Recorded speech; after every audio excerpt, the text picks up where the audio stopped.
Today, on Brief History, we take a look at a king and emperor who would be an unlikely successor to the throne. Becoming a king at the age of 3, this man would change the course of history through his unpredictable actions and pious nature. His reign would see graphic punishments, civil war, familial drama, and an emperor humiliated and deposed from his kingship. Join me as I take a brief look at Louis the Pious, remembered today as Louis I, King of the Franks.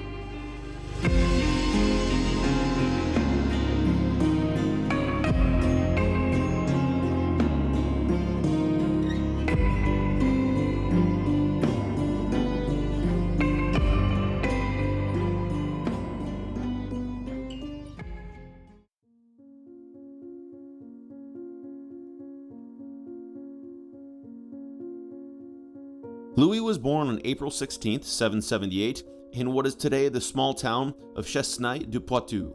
He was the son of Charles I, King of the Franks, also known as Charlemagne, and his mother was a woman named Hildegard, his father's second or third wife. Through his father's many wives and concubines, Louis would have many half and full-blood siblings, but only a handful of these siblings require attention: an elder half-brother named Pepin, remembered today as Pepin the Hunchback, and 2 full-blood brothers named Charles, known as Charles the Younger, and Carloman. All 3 of these brothers will come up again shortly. Louis's father, Charlemagne, is perhaps one of the most famous medieval characters to ever exist, and it is important to give a bit of background leading up to Louis's birth to give context to the political and social atmosphere Louis would be born into. Louis's grandfather was a man named Pepin, known today as Pepin III or Pepin the Short, who was the first Carolingian king of the Franks, the Frankish kingdom being, for all intents and purposes, the precursor to the Kingdom of France.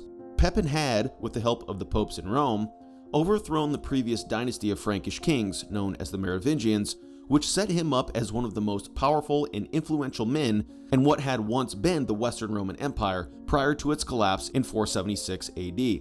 Prior to Pepin's death, he had split up his kingdom between his 2 sons, the first being Louis's father Charlemagne, and the second being Louis's uncle, a man known today as Carloman I.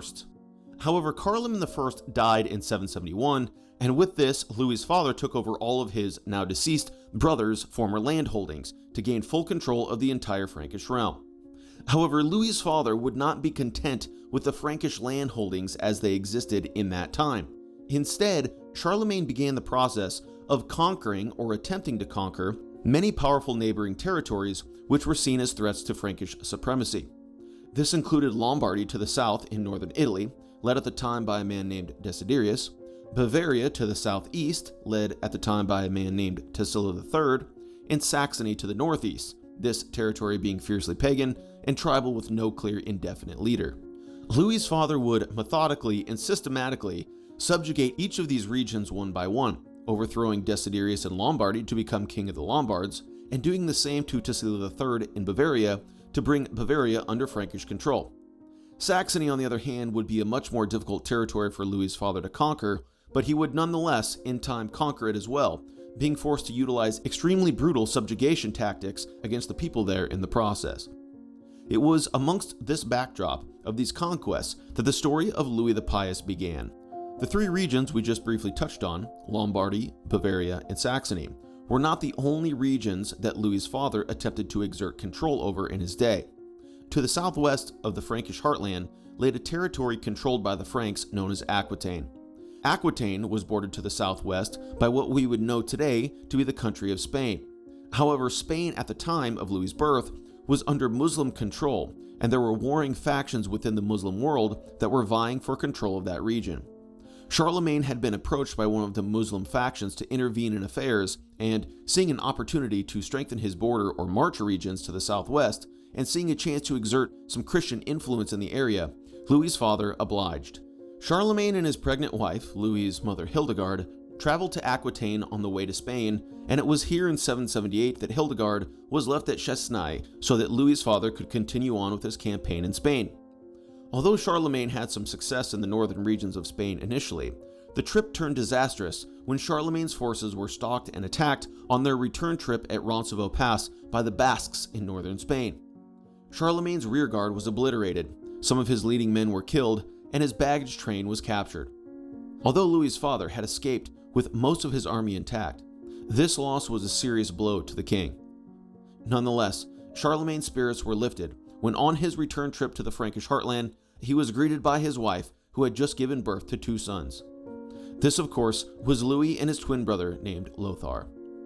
Interestingly, these names harkened back to the days of the Merovingian kings of the Franks, the dynasty which had been overthrown by Louis's grandfather Pepin. Louis and Lothar's names derived from the names of Clovis and Clothar, both names that were used regularly by the Merovingian kings of centuries past. In fact, Clovis I is one of the earliest and perhaps most well-known of the Merovingian kings, as he was instrumental in conquering much of what we know today to be France, while being the first Merovingian king to convert to Orthodox Catholic Christianity. Although Louis was born a healthy baby, his twin brother Lothar sadly died in infancy, leaving Louis as the youngest legitimate son to his father. Louis was baptized shortly after his birth, but only a few short years later, it would be another baptism, that of his brother Carloman, that would lead to serious changes for the young prince. In 781, the 3-year-old Louis and his elder brother Carloman, 1 year his senior, traveled with their parents to Rome. Carloman, despite being around 4 years of age, had not yet been baptized due to an array of reasons. It is believed that the Pope at the time, Poupardin, wanted to perform the ceremony himself in person due to the important role that Carloman was to play in future politics.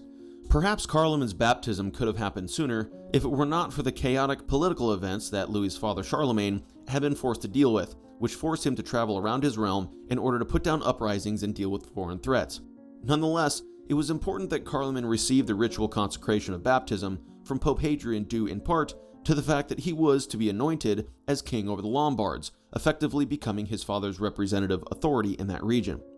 Lombardy, as briefly touched on previously, was a territory in northern Italy that had been subjugated by Louis's grandfather Pepin the Short and fully conquered by Louis's father Charles. However, maintaining control over this region brought forth serious political and logistical problems, in that ruling over a foreign territory with its culturally different people was a difficult task to maintain.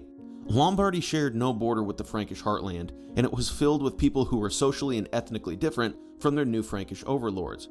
Thus, Louis's father looked to install someone that he could control from afar over the Lombards, and this was, of course, his son and Louis's brother Carloman.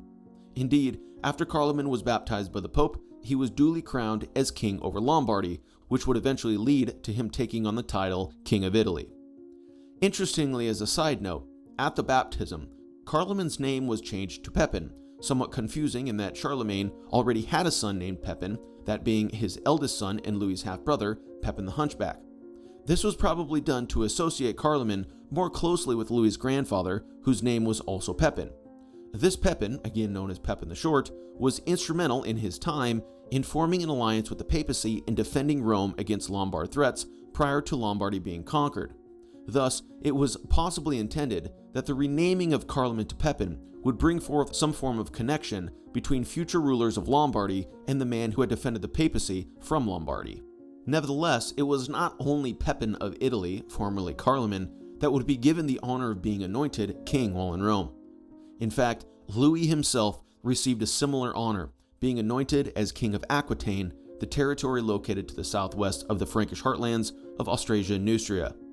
Aquitaine had been quasi-part of Frankish holdings for some time and had existed as Frankish-controlled or influenced territory since the days of the Merovingian kings of the Franks. However, they had always held a degree of autonomy or independent identity and had oftentimes resisted Frankish influence. In fact, Louis's father Charles and his grandfather Pepin the Short had both been forced to lead campaigns early in their respective reigns to put down rebellious dukes in the region. Thus, like the installation of Pepin of Italy, Louis was to be installed as king in Aquitaine, to act as his father's representative, or puppet, if you will. One must remember that Louis had been born in Aquitaine, and this surely played into his father's decision to make him king there. Following the baptism and anointings, both Louis and Pepin were sent to their respective realms, with Pepin being moved to Pavia and Louis being moved to Orleans. Both boys were given mentors and men to oversee the administration of their realms until they came of age.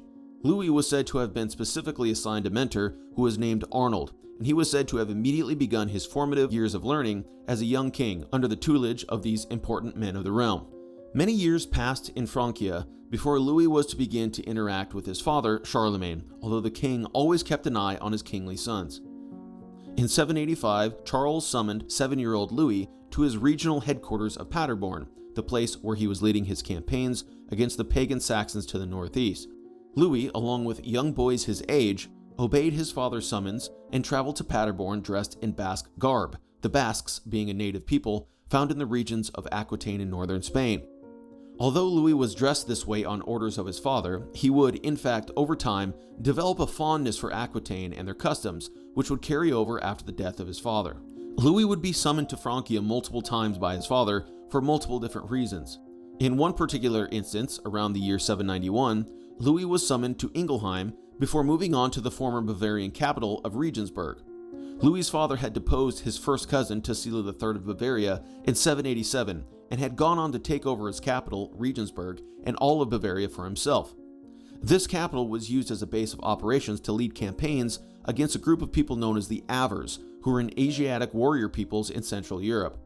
They had colluded with Tassilo III and the Bavarians to overthrow Frankish influence and thus had to be dealt with by Louis's father.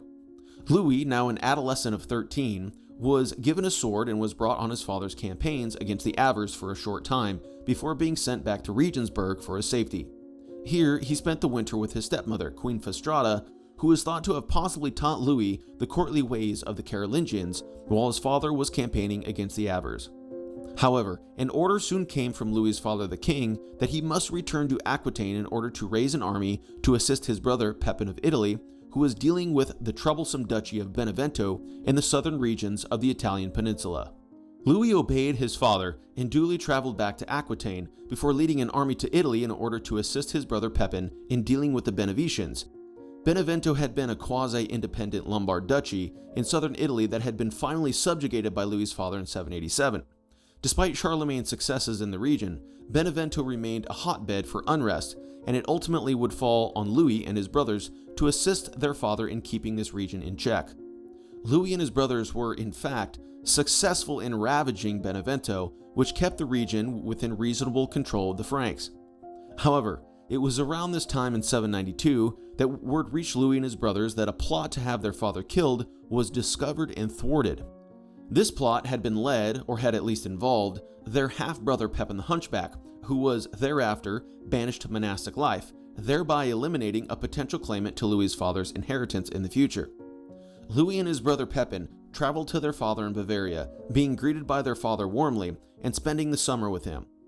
Two additional important events happened around this time in the early to mid-790s as well.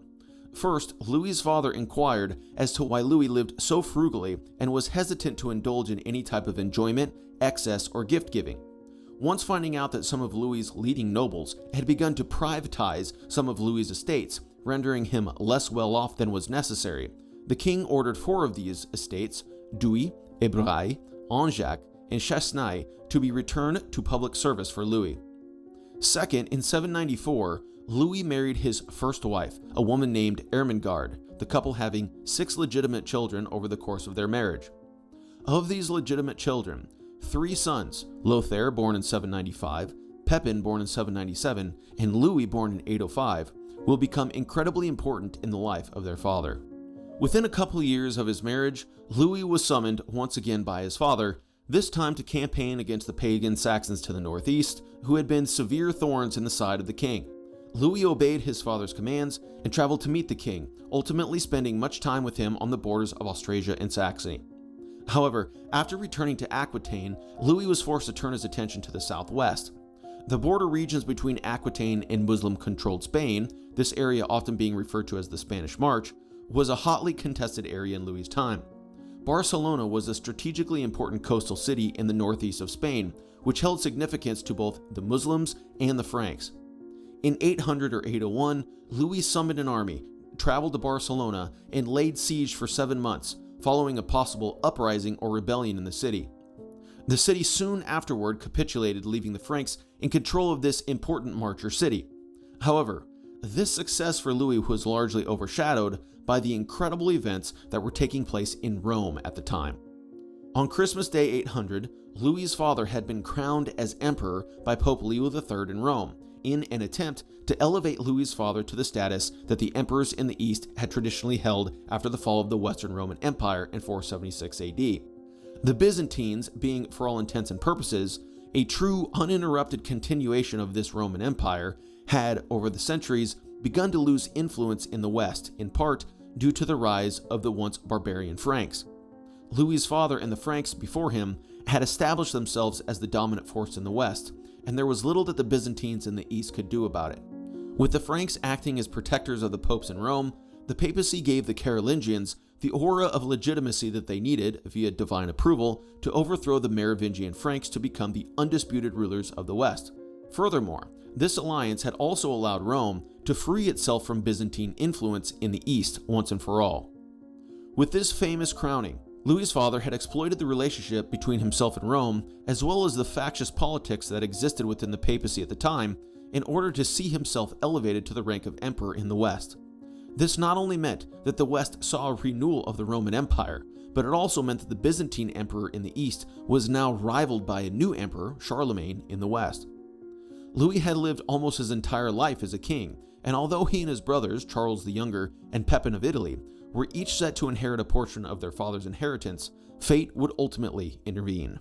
Louis's father, after having established himself as the supreme ruler in the West, returned to the Frankish heartland of Austrasia and lived out the remainder of his kingship in his new palace of Aachen. Louis remained in his kingdom of Aquitaine for the time being, while his brothers Charles and Pepin did the same, remaining in their own respective seats of power. Louis's eldest brother Charles the Younger had, by that time, come to be seen as the preferred heir to their father, having inherited large swaths of Neustrian lands and having taken on serious roles in his father's military campaigns. However, that is not to say that Charlemagne did not want to provide for his younger sons, nor did it mean that Louis and Pepin were not active participants in their father's military campaigns themselves. They were. Louis, of course, had done well in securing Barcelona in the Spanish March, and Pepin of Italy had played an important role in the defeat of the Avars to the southeast. Indeed, Louis had remained on good terms with his elder brothers, and they had at times worked together to assist their father with his problematic regions.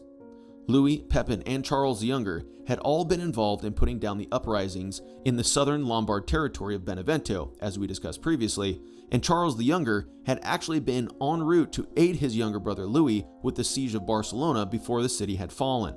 Although he was able to turn back to Francia after receiving news of Barcelona's capitulation, it was clear that the brothers, under their father's strict leadership, had had a working relationship with each other, at least to a degree.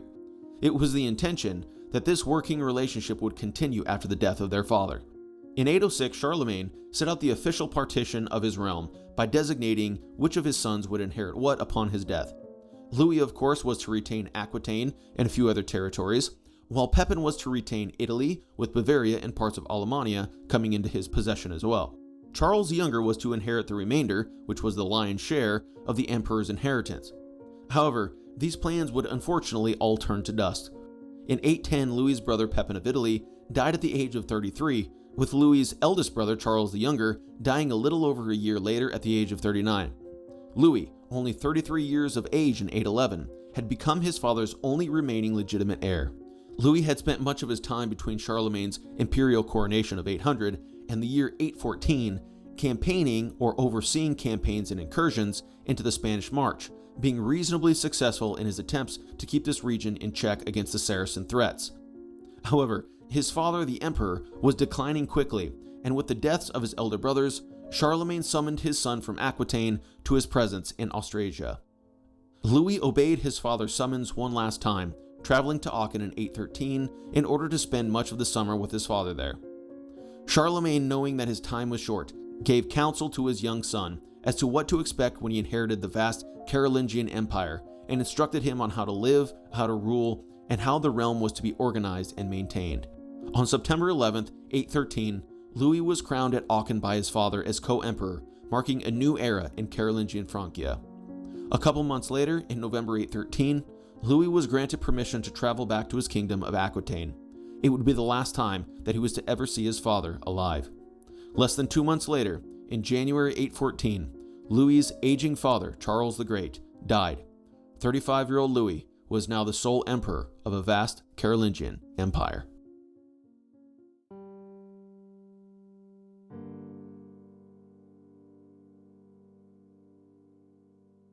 Louis received news of his father's death at his residence of Douai in Aquitaine. After grieving the loss of his father, he and his wife Ermengarde, his children, and his leading men made the trip to Aix-la-Chapelle, aka Aachen. Immediately, he set about beginning a new program of reforms, specifically related to that of morality within his father's court and within the church. Louis has been known to history as Louis the Pious for obvious reasons. He cared greatly for the church and was profoundly religious. He was said to have been keen on living a morally upright and pious life and took a keen interest in Benedictine monasticism. Indeed, it was claimed that prior to becoming emperor, Louis had considered giving up the secular life of a king in order to join a monastery and live as a monk, similar to what his great-uncle Charlemagne had done decades prior. He was, of course, talked out of this by his father, but his dedication to his faith and morality would remain an important part of his personality, to the point that, even in his day, he was already being referred to as Louis the Pious. However, this aspect of Louis's personality would not always have positive repercussions for him in the future, and there would be times, as we will see, that his piety would be used against him or to his detriment. Louis took immediate steps to clean things up after he reached Aachen. He banished court prostitutes, sent his scandalized sisters into exile, and continued a program of ecclesiastic reform that had been begun by his father. Reform synods were held in the early years of Louis's reign as emperor to correct abuses and to standardize observances. He also placed his sons, Lothair and Pepin, in charge of Bavaria and Aquitaine respectively, echoing choices his own father had made to install him and his brothers over parts of the Frankish realm as figureheads when they themselves were young.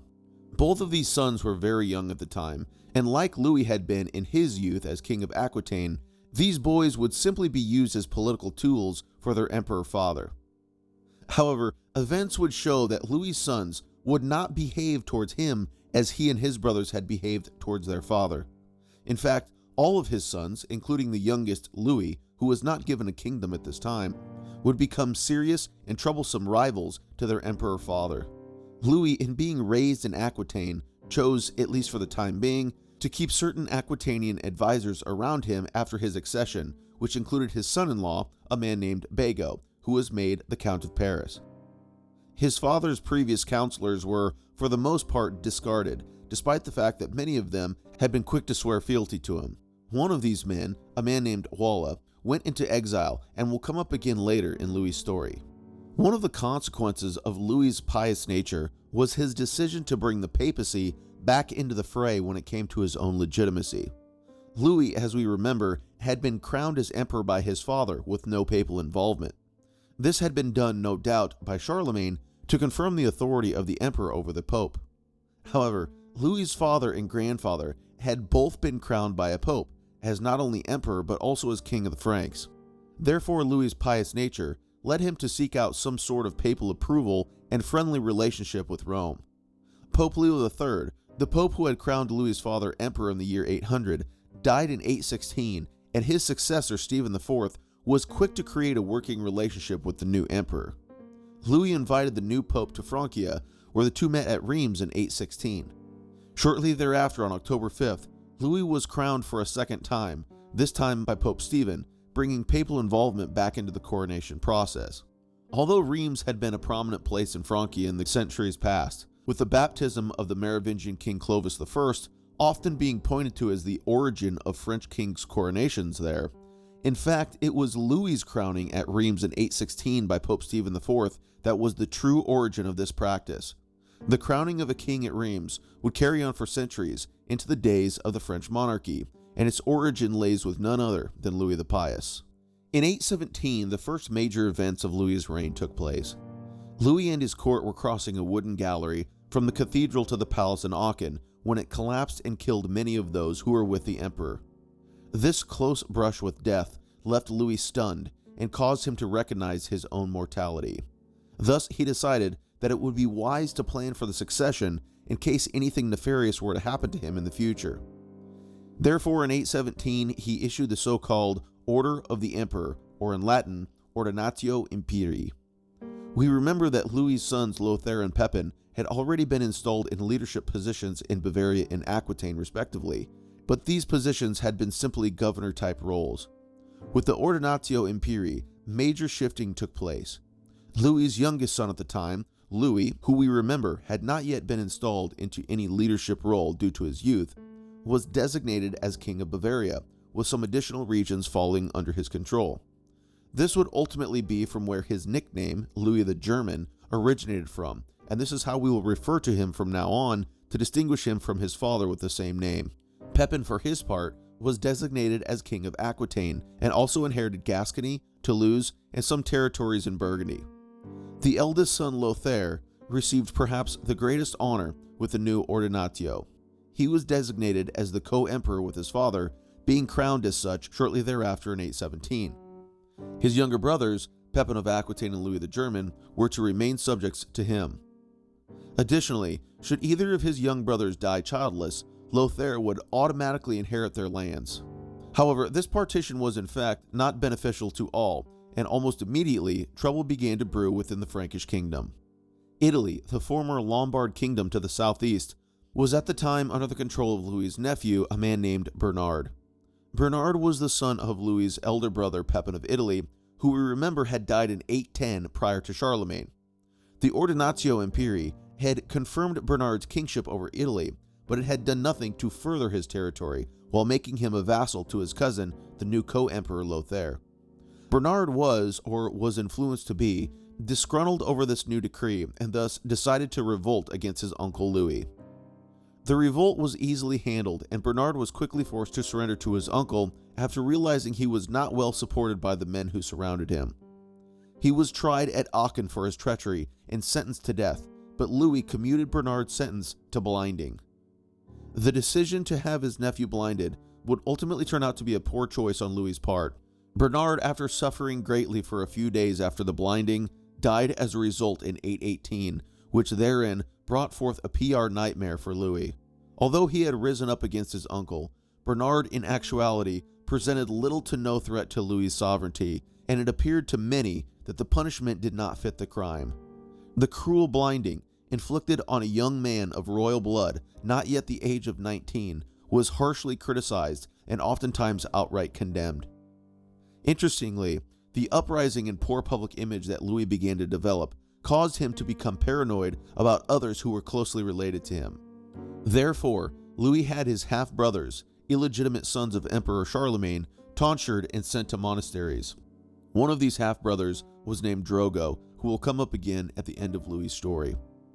It was beginning to become apparent that Louis would do what he thought necessary to secure his position as emperor, and the events of 818 illustrated this with clarity.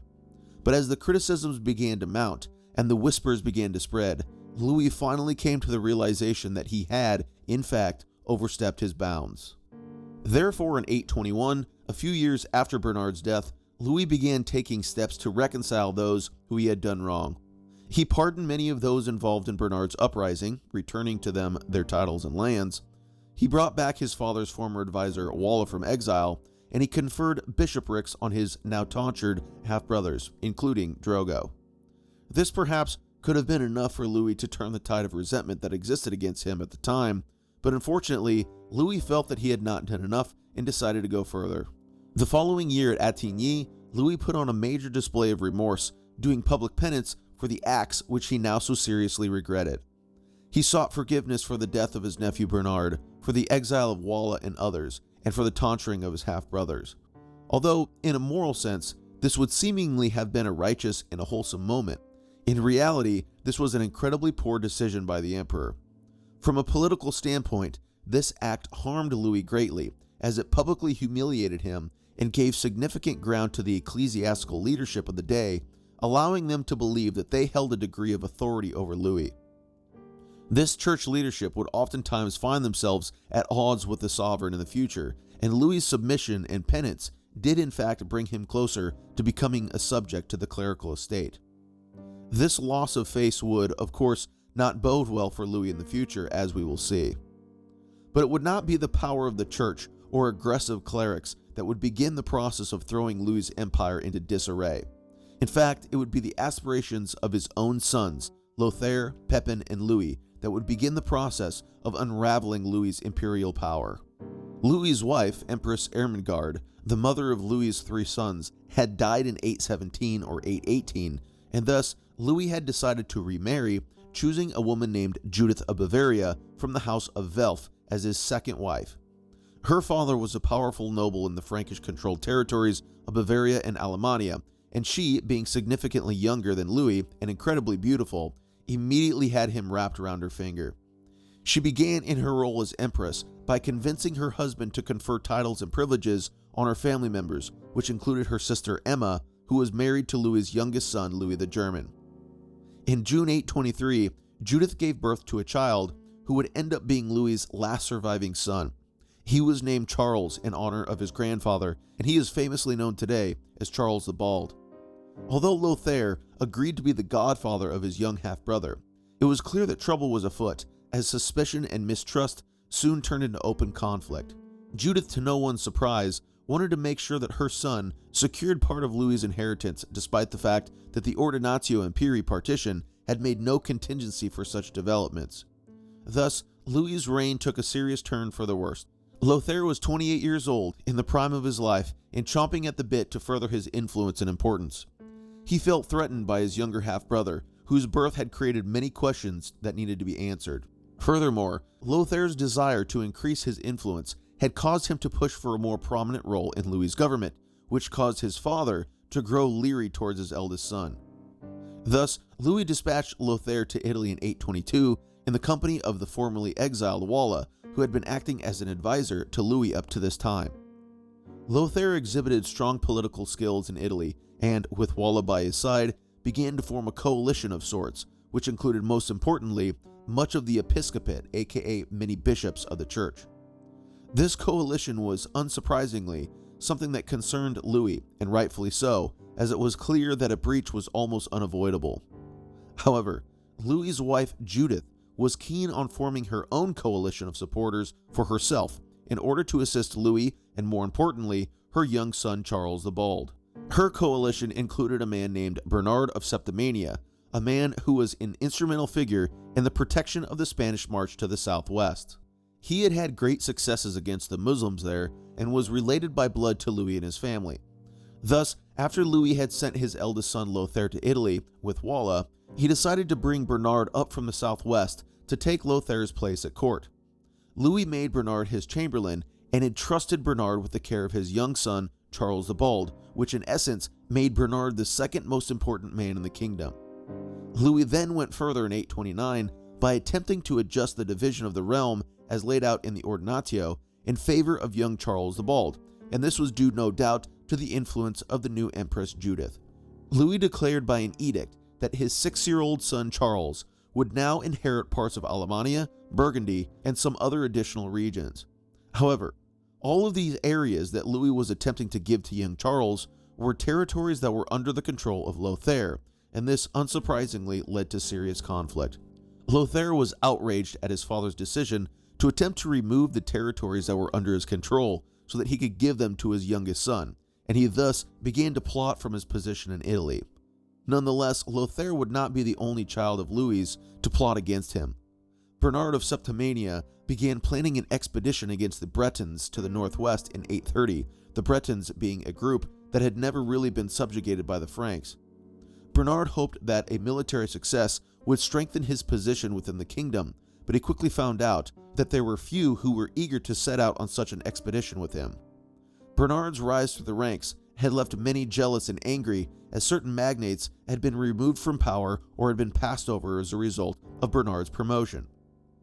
Walla, the man who had formerly been exiled by Louis and who was now an advisor to Lothair, saw his chance to sow the seeds of discontent, and so did. He began a campaign of slander against Judith and Bernard, accusing them of adultery, sorcery, and attempted assassination. He furthermore influenced Louis's second son, Pepin of Aquitaine, to believe that Bernard of Septimania's expedition to Brittany was actually a cover for a campaign against him and Aquitaine, and that once the expedition to Brittany began, Bernard would simply turn his forces south to attack him.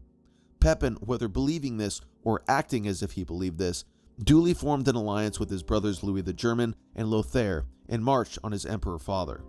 The men summoned for Bernard's Breton expedition were gathered in Paris, and once word of Louis's son's actions reached them, they decided to join the rebellion, citing their dislike of Empress Judith and Bernard of Septimania as their reasoning for joining. Louis had no chance of defending against a rebellion of this magnitude. He sent Bernard back to his former territory on the Spanish March and left Judith at Aix before traveling to surrender to his sons in person. Judith was subsequently captured and taken into custody after fleeing to safety in a church. She was quickly sent into a convent in Poitiers to live in comfortable captivity for the time being. Lothair, although being informed and involved in the rebellion to a degree, had remained in Italy as events played out. Once his father had been captured, he traveled north and attempted to take control of the situation, citing his position as co-emperor for giving him authority to do so. Lothair, with the assistance of certain clergymen, attempted to convince Louis to give up the secular life and to embrace the religious life fully as a monk. Although Louis still remained quite a pious individual, he would hear nothing of this. Although Louis is often portrayed today as a politically weak and polarizing figure, he was, in actuality, quite capable of garnering support and at times displayed serious political skill. He turned his attention to his two younger sons, Pepin of Aquitaine and Louis the German, in order to break up the alliance formed between them and Lothair. He offered Pepin and Louis the German more territory than what had originally been allotted to them if they simply abandoned their elder brother and returned their loyalty to him. Pepin and Louis the German, having no reason to favor their elder brother over their father, and perhaps fearing Lothair's growing influence, agreed to abandon him. An assembly was held in the fall of the same year, where all-around support for Louis began to grow.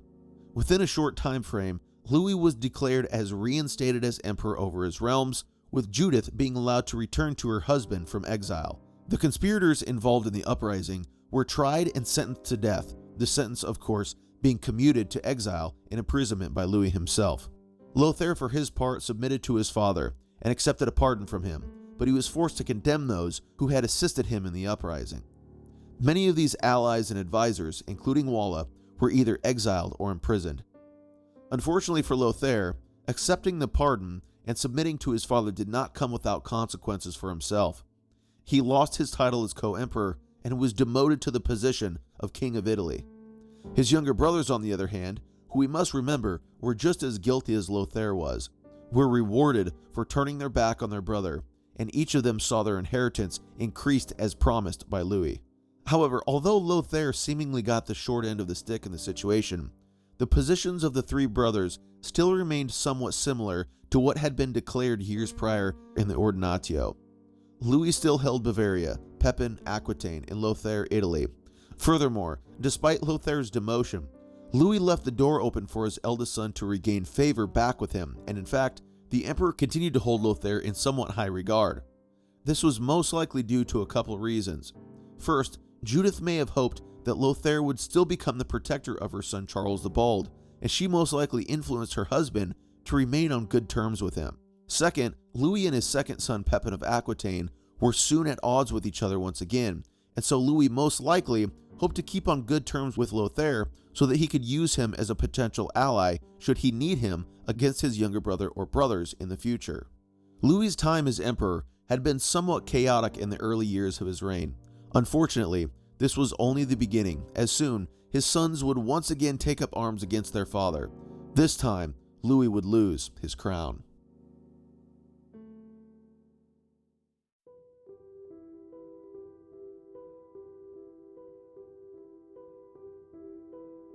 Louis had summoned his son Pepin to the assembly in 831, but Pepin had dragged his feet and attempted to delay having to present himself to his father.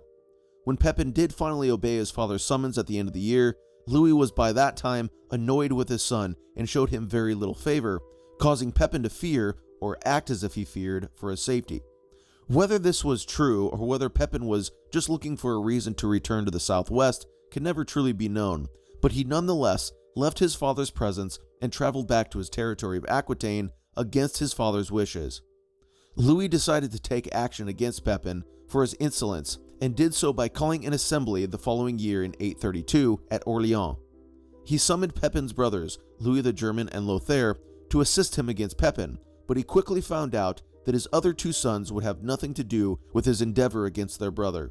In fact, Louis was surprised to find out that not only had Louis the German declined to partake in a campaign against Pepin, but he had also risen up against him, perhaps fearing the same fate as his elder brother. Louis the German invaded his younger half-brother Charles the Bald's lands in Alemannia, forcing his father to summon a force to march to stop him.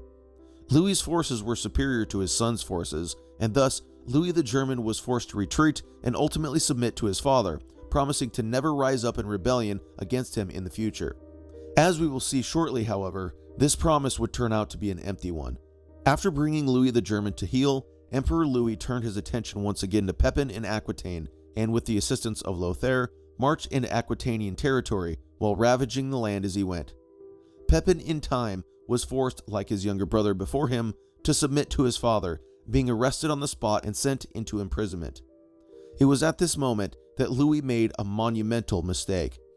After seizing Pepin and removing him from his kingdom, Louis made the contentious decision to annex all of Aquitaine into the holdings of his young son, Charles the Bald. This was a very poor choice on the emperor's part.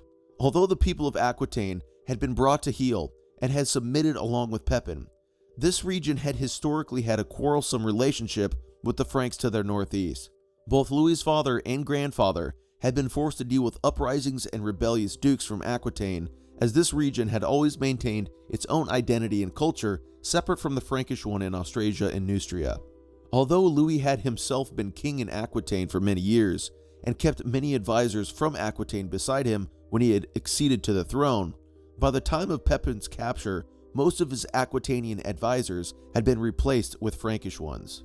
Thus he determined it prudent to move forward with the change. Unfortunately for Louis, he underestimated the Aquitanian nobility. They would not stand for Louis removing Pepin from his kingship, as they believed Pepin to be their rightful king and one of their own. Pepin was therefore broken free from his Frankish captors, and Louis, failing to recapture him, was forced to return to Austrasia in the northeast while being harassed by Aquitanian raiders as he went. From there, things only worsened for the emperor. Once he reached his destination in the northeast in early 833, word reached him that both Lothair and Louis the German, who we remember had promised to never rebel against his father again, were up in arms and in open revolt. Again, these brothers most likely took offense at Pepin's capture and deposition, and realized that if Louis was able to do to their brother Pepin what he had just done, that being imprison him and deprive him of his kingship, then they too could suffer the same fate in time. Therefore, they rebelled in support of their brother to presumably prevent something like this from happening to them, but also out of jealousy for the way that Pepin's inheritance had so casually been handed over to Charles the Bald. But the emperor still remained supported by many of the magnates in the realm, and most of them obeyed a summons that Louis issued after learning of Lothair and Louis the German's revolt. These magnates, however, would unfortunately prove to be less than reliable, as we will see shortly. Interestingly, it is here that the Pope at the time, a man known as Gregory IV, became involved in Frankish politics, most likely in an attempt to establish the papacy as a mediator of the Frankish realms, thus growing his influence. He supported Lothair in his disagreement with his father and traveled north to Lothair's camp. Louis and his sons did not engage each other in battle, nor did they make threatening militaristic moves against one another. Instead, they negotiated with each other for several months, attempting to hash out their differences before Louis decided that he wished to meet with his sons in person. On the request of Lothair, Louis traveled to an area near Colmar in Alsace and set up camp near his sons. What happened next is something that is still somewhat shrouded in mystery. After setting up his camp and preparing for an encounter, Louis had an interview with his sons and the Pope. After he refused to agree to any of his sons' demands, Louis was devastated to find out that almost all who had stood by him up to this point slowly began to desert him, leaving their tents behind and defecting over to his son's side. This is an event known today as the Field of Lies, and it is likely that the presence of the Pope and Louis's own stubbornness played into the decisions of many of his nobles leaving his side. Louis, now being hopelessly outmanned, was forced to surrender to his sons. Judith and Charles the Bald were also seized and removed from Louis's presence. Lothair soon after declared that Louis had been deposed and claimed the empire for himself, awarding additional territories to his brothers Pepin and Louis the German for their support. Everyone returned to their respective areas of influence, including the Pope, who returned to Rome with Judith by his side. Louis and young Charles the Bald were sent into captivity at monasteries, with Louis specifically being sent to Saint Medard at Soissons. However, although Louis had been defeated, he was, in fact, still the emperor. Lothair and his assembly were not in a position to depose Louis officially, and thus Lothair and his advisors began to put pressure on Louis in hopes of getting him to admit his guilt when it came to the treachery he was being accused of. An admission of guilt would, in essence, prove the accusations laid against the emperor true and would be, so Lothair thought, sufficient evidence to depose his father for good. Many churchmen, who we remember, had already begun to see themselves as moral superiors to the emperor given his previous public acknowledgement of sinful behavior, were keen on pressing Louis further into yet another public humiliation. Louis was therefore forced to prostrate himself in sackcloth on an altar at the Church of Notre Dame in Compiègne, while being forced to read a confession written by his enemies, which acknowledged not only his guilt in his nephew Bernard's death, but also of violating his oaths and of transgressing the commands of the church. It appeared that there was little hope for the embattled emperor. Louis had seemingly reached rock bottom, and it looked as if there was little to no chance of him regaining the authority that he once had. However, heavy is the head that wears the crown. By the end of 833, things began to take a dramatic turn. Louis's half-brothers, Hugh and Drogo, traveled to Louis's son Louis the German and began to argue on behalf of the deposed emperor. Louis the German, who we remember had actually been married to Empress Judith's sister, Emma, had sufficient cause to side with his father once again. Although Louis the German attempted to speak on behalf of his father to his elder brother Lothair, this attempt at conciliation was unsuccessful, and the two brothers began to distance themselves from one another as a result of it.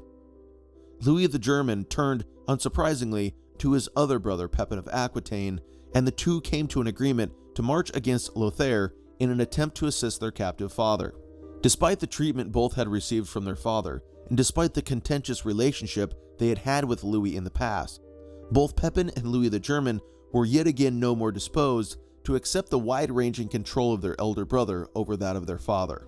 Unfortunately for Lothair, when he called on his nobles to assemble to defend him against his brothers, they began to abandon him as they had his father, perhaps seeing the writing on the wall that he stood little chance against Pepin and Louis the German. Lothair was forced to retreat, but not before he set his father and younger half-brother Charles the Bald free from their captivity. In time, Louis was once again restored to his former glory and was declared as reinstated by the nobles and clergymen of the realm assembled at Saint-Denis. He was again reunited with Judith and traveled to meet his victorious sons Pepin and Louis the German, who not so long ago had been in his bad graces. Now he received them with honor. Lothair, for his part, was not so quick to give up the fight, however. He may have had his back against the wall, and he may have been forced to retreat, but he still had support from within the realm. He rallied this support and was able to defeat some of Louis' supporters who had been arrayed against him. Louis raised a force himself and traveled to confront his son. Lothair, eventually realizing that he was outmanned by his father and younger brothers, after negotiations, finally submitted to his father once and for all. Like Louis the German had done years prior, Lothair agreed to never rise up against his father again, and agreed to remain in his kingdom of Italy for good, only being allowed to travel north of the Alps if granted permission by his father.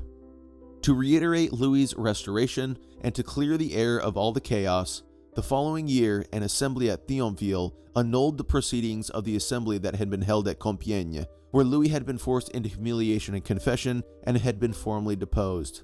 He furthermore was recrowned a third time as a signal that he, and he alone, still held sole imperial authority. It seemed as if Louis had finally been able to stabilize his rule in his realms after years of struggle. However, by 835, time was running short for the exhausted emperor. The last chapter of Louis' chaotic reign was at hand.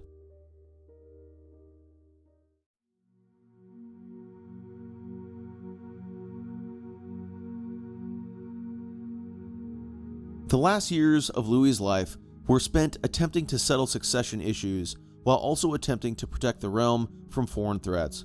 By 834, Scandinavian pirates had begun raiding Frankish coasts, oftentimes threatening an area in the north of Francia known as Frisia.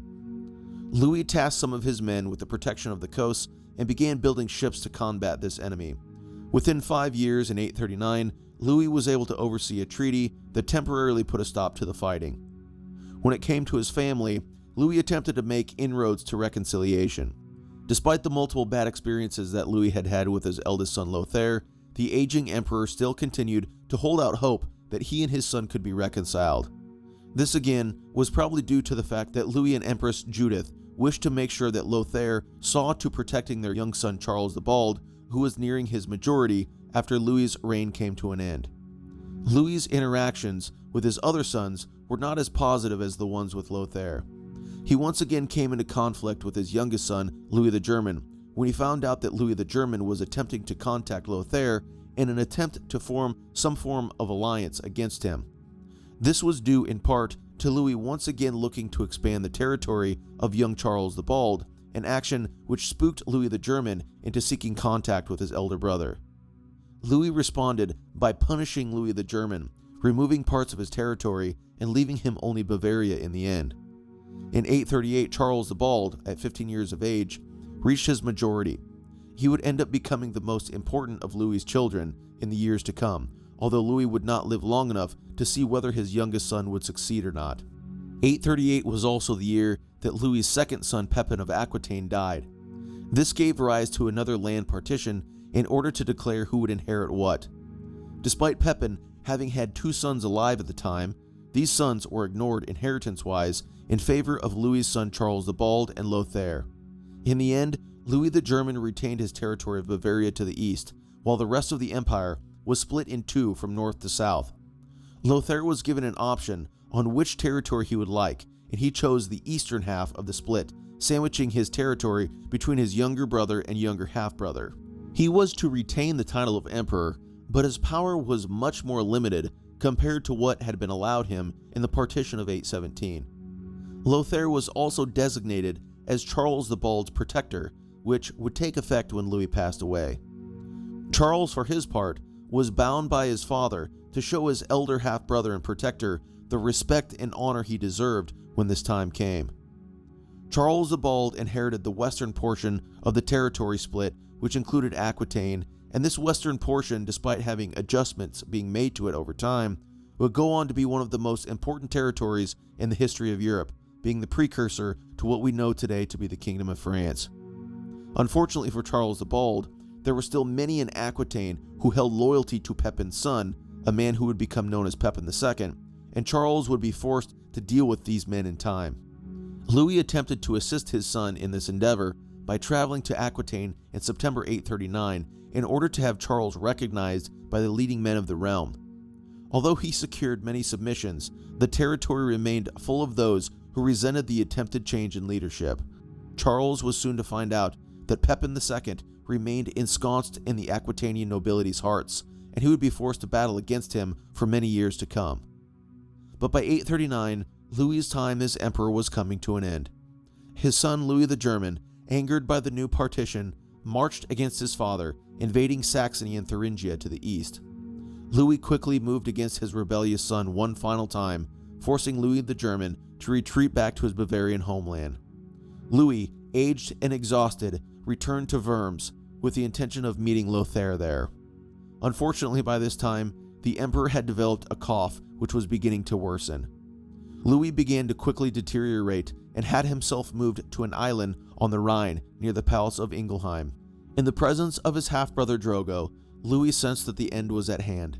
He took the necessary steps to pardon his son Louis the German, to proclaim Lothair as emperor, and order that his crown, sword, and scepter be sent to him. On June 20th, 840, Emperor Louis the Pious, King of the Franks, died in his brother Drogo's arms. He was 62 years old. Louis was buried at the Abbey of St. Arnold in Metz, which would unfortunately be destroyed multiple times over the centuries. First by the Normans in the 9th century, second during a fire in 1097, and lastly during the siege of Metz by Charles V, Holy Roman Emperor in 1552. Although the church was rebuilt each time after its destruction, and Louis's remains were preserved during these events, the French Revolution, an anti-monarchical sentiment in the 18th century, led to the destruction of his final resting place.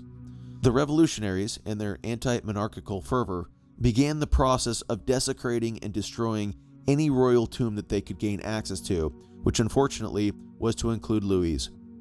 Louis's remains were disinterred and scattered while his tomb was destroyed. All that can be seen to this day of Louis's final resting place are a few fragments of his tomb, which are on display at the Musée de la Cour d'Or in Metz, France.